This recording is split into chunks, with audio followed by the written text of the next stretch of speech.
Thanks for joining me today for another Todd Talk, where we take teaching theory and turn it into teaching practice. What we're going to be talking today in the Todd Talk is the difference between doing a project and project-based learning, because there is this clear distinction between the two. And sometimes student or teachers are doing projects and they think it's project-based learning, but it's not necessarily that next step. And so it's clear, it's really important to understand the difference between those two. So I often get asked the question, what is the difference between doing a project and what is project-based learning? And there is a clear distinction between these two. And so I'm going to talk about that today. But one way to think about this is that projects are like the dessert. So with the dessert, you've had your main course, you've all the main things that you were going to get, and then the dessert is kind of an afterthought. And it's nice to have the dessert, and the dessert certainly adds to it, just like projects add to the enrichment of the students, but it is usually after the learning has taken place that you're taking a little bit further. Project-based learning is the learning. It is the main course. So students are learning the content standards, the learning objectives, and the skills that you have set out for students to learn for this particular unit. And you use your project-based learning in order for students to get that. So this list is not all-encompassing, but these are some of the major differences between projects and project-based learning. Now, sometimes there are exceptions to these. Sometimes some of these projects will be open-ended or whatever, but this or project-based learning will not necessarily be based on inquiry. But keep in mind that this is kind of a comprehensive overview of what most likely is going to be differences between these. So the first one is projects are usually based on directions. In other words, the teacher has said, you're going to do this, and students are going to go through step by step, like they were putting together a piece of furniture, reading the directions, and they're going to create a product from that based on these directions.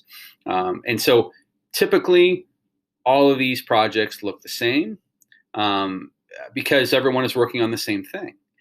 Project-based learning is based on inquiry. So in other words, students are given a lot of choice in what it is that they're learning and how they're going to demonstrate that learning and how they're going to be learning what they're learning. And so as a result, if you have 20 kids working on project-based learning, you might get 20 different products.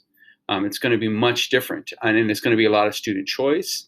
And although they probably need to have some core understandings that are displayed in the project-based learning, a lot of the other stuff is going to be their decision to make. Projects tend to be teacher directed. So the teacher is saying, this is the project you're going to work on. Project-based learning, like it's kind of, I've already talked about, is student directed, where there's a lot of student choice. There's a lot of them making decisions, sometimes even deciding where they're going to take the learning or how far they're going to take the learning. And so it's more student directed, and the teacher is there to guide and as a resource, but the student is making most of the decisions.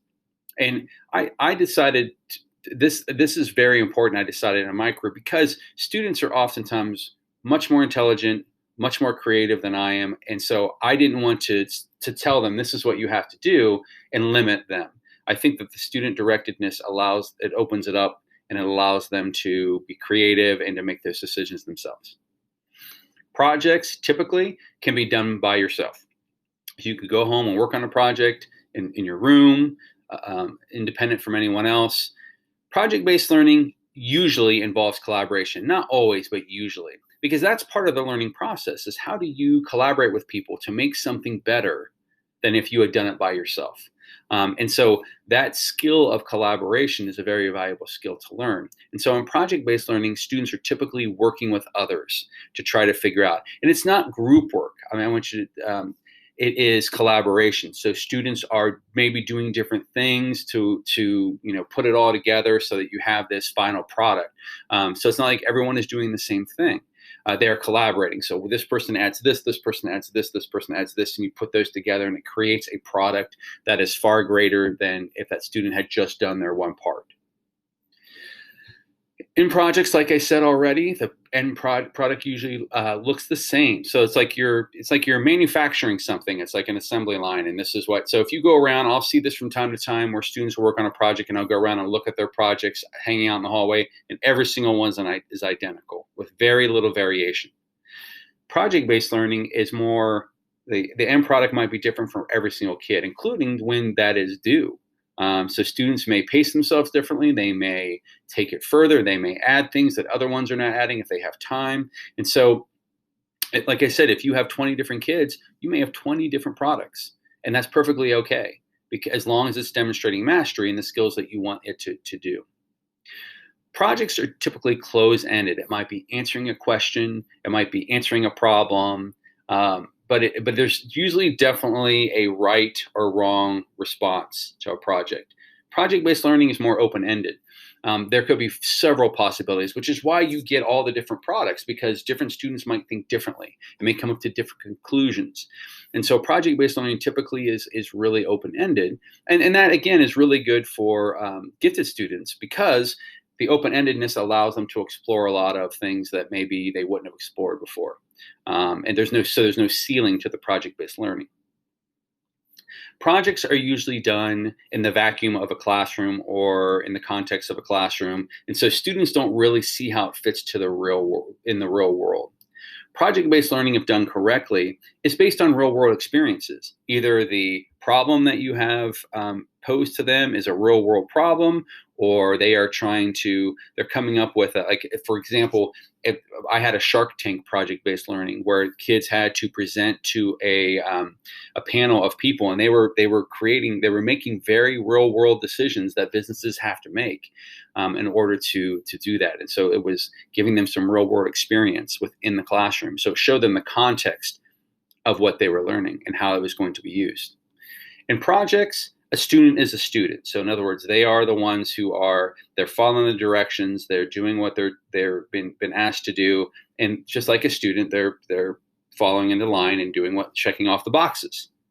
In project-based learning, the student becomes the expert. So I find this often with project-based learning, students may take it further than even I will take it, or will take it to another level that I am not at. So that's what you want, is you want your student to become an expert. And this helps with the enduring understanding, because in order to become an expert, you have to have that enduring understanding. And so I like the fact that project-based learning allows them to become experts. And oftentimes the product is them teaching others what they learned, because they're now the expert and now they can share that.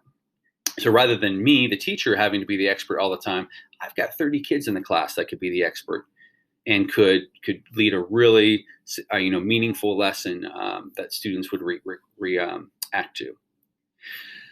In projects, there's not as much opportunity for student choice. There might be some, but a lot of times, again, it is almost like a paint by numbers, where students are, I'm doing this, I'm going to do this, I'm going to do this, I'm going to do this. The product looks the same at the end.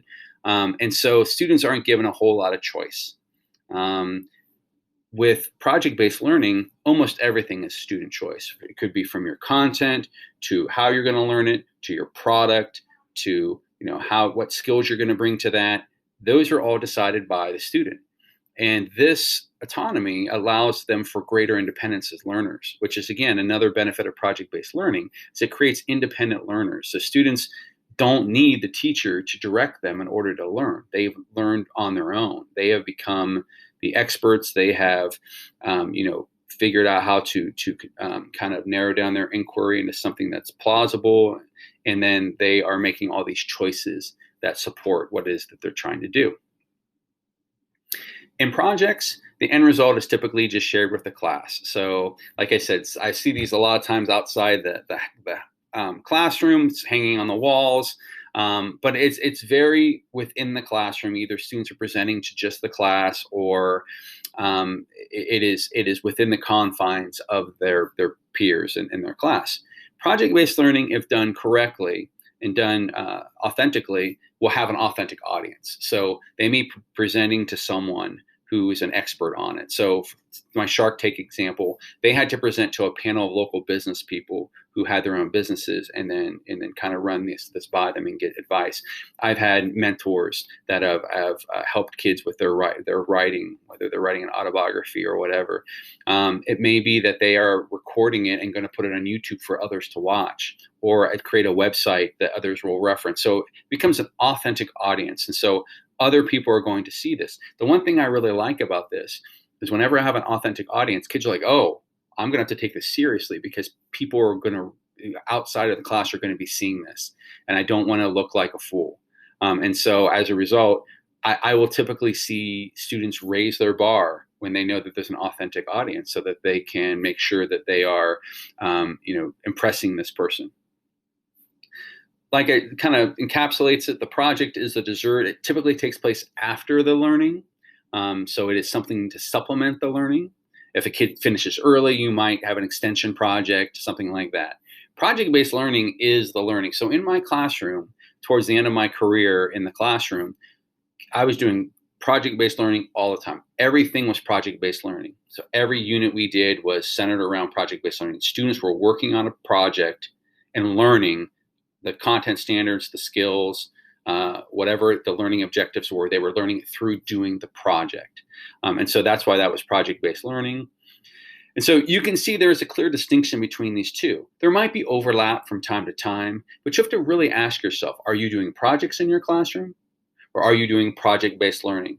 One real giveaway is when you're doing a project, if you're in front of the class directing the activities most of the time, if you are the kind of the sage from the stage, that is a project.